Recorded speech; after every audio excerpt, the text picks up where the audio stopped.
भाई देखो, मैं अभी यहाँ वॉक करने आया हूँ। ये ऊपर सनलाइट दिख रही है। सोसाइटी में आया हूँ वॉक करने। ऐसे वीडियो बनाते हैं ना तो बोलने में दिक्कत नहीं होती। अगर मैं फ्रंट कैमरा से बनाऊँ ना तो उसमें ऐसे ध्यान मेरा इधर उधर चला जाता है। जो मैं बात बोलता हूँ ना उस पर नहीं रहता। ऐसे वीडियो बना लेता हूँ। बैटरी कम बची है फ़ोन में। मैं आज से एक शो स्टार्ट कर रहा हूँ, उसका नाम है वॉक एंड टॉक। जब भी मैं ऐसे सनलाइट में आऊँगा ना घूमने के लिए, मॉर्निंग या इवनिंग वॉक के लिए, तो जो भी मेरे दिमाग में होगा ना वो मैं शेयर करूँगा। यहाँ पे पेड़ है, इसकी पूजा करते हैं। मैं सोच रहा था वीडियो कहाँ बनाऊँ, छत पे आके बनाऊँ? नहीं, फिर मैंने सोचा वॉक एंड टॉक शो शुरू करते हैं। हमारी दिमाग में जो बातें चल रही होती है ना, हम उसमें चूज़ कर सकते हैं कि हमें क्या बोलना है और क्या डिलीट करना है। जॉर्डन पीटरसन की मैं वीडियो देख रहा था। आर्टिकुलेट बनने के लिए हमें अटेंशन देनी पड़ेगी उसके ऊपर जो हम बोल रहे हैं, तो हमारा स्पीच अच्छी हो जाएगी। ध्यान देना पड़ेगा हमें उस चीज़ के ऊपर जो हम बोल रहे हैं। जैसे हम चलते हैं ना और ध्यान से चलते हैं तो कोई गड़बड़ नहीं होती। गाड़ी चलाते ध्यान से चलाते कोई गड़बड़ नहीं होती। ऐसे अगर हम बोलेंगे ध्यान से तो कोई गड़बड़ नहीं होगी उसमें। जो भी काम करो ध्यान से करो, कभी गड़बड़ नहीं होगी। ध्यान लगाओ उन चीज़ों पे जो तुम्हारे दिमाग में आती है। Pay attention to what bothers you and start fixing things. Momentum से सारी प्रॉब्लम सॉल्व हो जाएगी। फिर मैंने अभी एक वीडियो रिकॉर्ड करी थी जो बिल्कुल भी सेव नहीं हुई, इसलिए मैं दोबारा रिकॉर्ड कर रहा हूँ। अब मैं भूल गया मैंने क्या क्या बोला था। दोबारा बोलूँगा सेम चीज़ तो दिमाग ख़राब होएगा, इसलिए मैं किसी और चीज़ पे बात करता हूँ उससे अच्छा।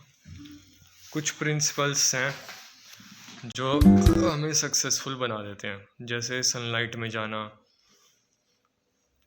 सही तरह से सोचना, और अच्छा खाना खाना, बेवकूफ़ लोगों की बातें ना सुनना। सबसे ज़्यादा टाइम वेस्ट होता है बेवकूफ़ लोगों की वजह से, क्योंकि हम जैसे लोगों की बातें सुनते हैं ना हम वैसे बन जाते हैं। मैंने अभी एक वीडियो बनाई इतनी अच्छी, वो उसमें शायद स्पेस नहीं था फ़ोन में, वो सेव ही नहीं हुई, तो मैं दोबारा कुछ और नया सोच के बनाता हूँ। आजकल एआई से वीडियोस बन पा रही है, जो मर्ज़ी बना लो एआई से, लेकिन उससे ना ब्रांड नहीं बन सकती एआई से। अगर तुम्हें अपनी पर्सनल ब्रांड बनानी है तो उसके लिए तो अपना दिमाग लगाना पड़ेगा। एआई से अगर वीडियोस बनानी है तो बन जाएगी, लेकिन वो तो कोई भी बना लेगा ना, उसमें यूनिक क्या है? कुछ भी यूनिक नहीं है। ब्रेंडन बुचार्ड की जब मैं वीडियोस देखता था ना, कंटेंट, तो वो उसमें उसने समझाया था ब्रेंडन बुचार्ड ने कि थॉट लीडर कैसे बनते हैं, थॉट लीडरशिप का रोड मैप कैसा होता है, ब्लूप्रिंट क्या होता है, परसुएशन क्या होता है, मतलब अपनी अपनी बातों से दूसरों पे कैसे प्रभाव डाला जाता है, इसको बोलते हैं परसुएशन। सेल्स भी बोल सकते हैं इसको।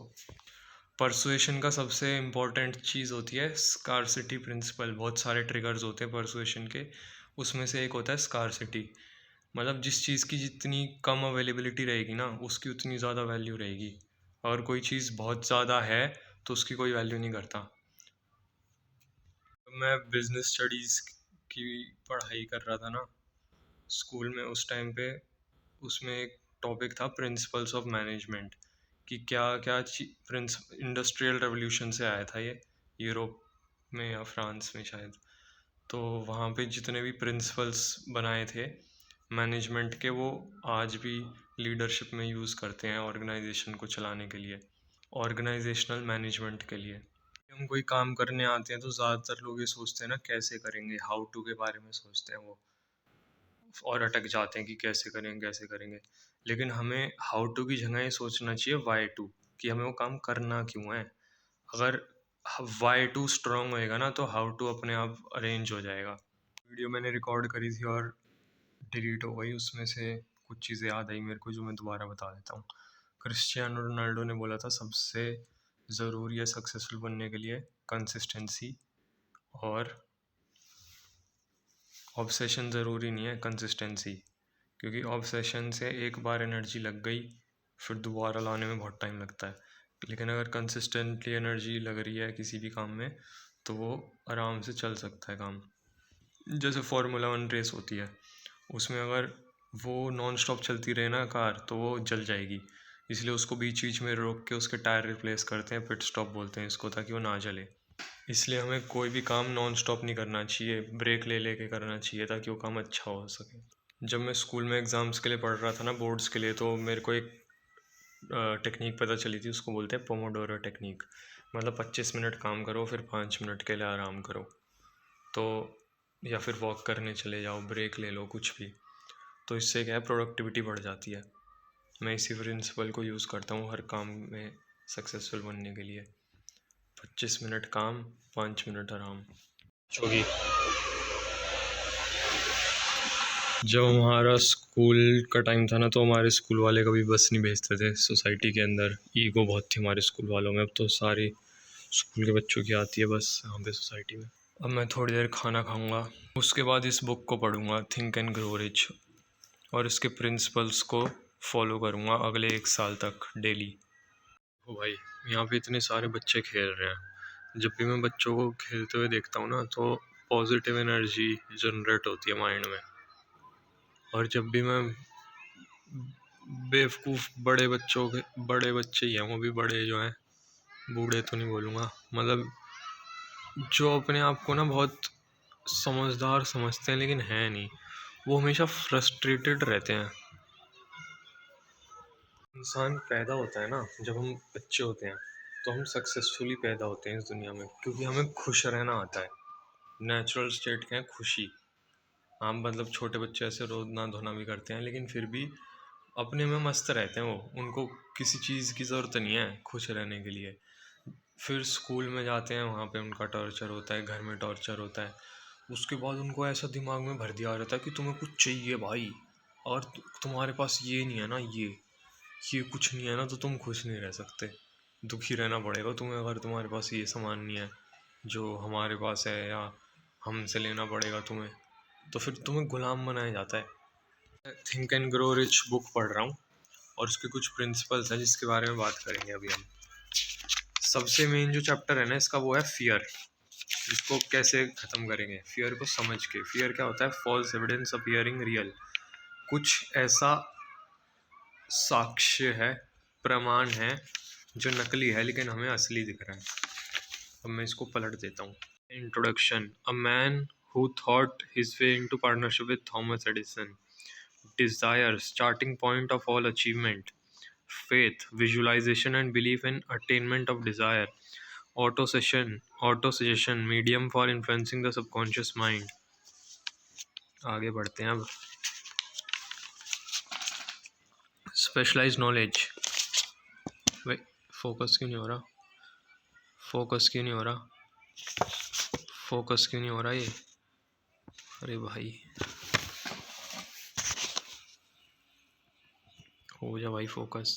स्पेशलाइज नॉलेज, पर्सनल एक्सपीरियंस और observations, imagination workshop of the mind, organized planning, the crystallization of desire into action, decision, the mastery of procrastination, persistence, the sustained effort necessary to induce faith, power of the mastermind, the driving force, mystery, the mystery of sex transmutation, the subconscious mind, the brain, the sixth sense, how to outwit the six ghosts of fear. Take inventory of yourself as you read this closing chapter and find out how many ghosts are standing in your way. The door to temple of wisdom. मैं ऊपर भी पढ़ रहा हूँ, second line में क्या लिखा है। A broadcasting and receiving station for thought, thus connecting link.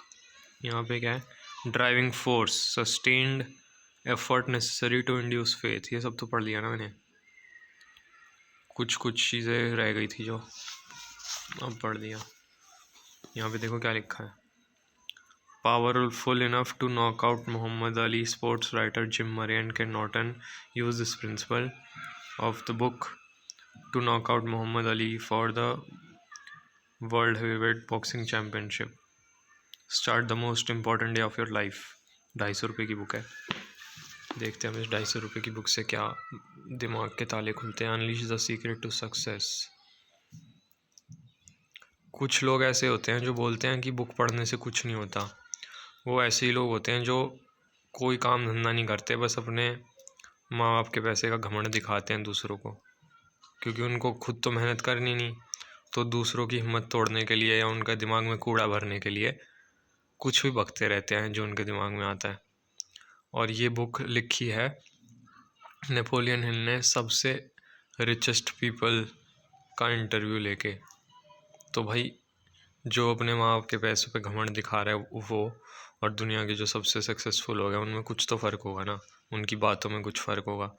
अब ये तुम्हारे ऊपर है कि तुम्हें किसकी बातें सुननी है, समझदार लोगों की कि उन गधों की जो अपने माँ बाप के पैसों का घमंड दिखाते हैं और खुद कुछ नहीं करते ज़िंदगी में.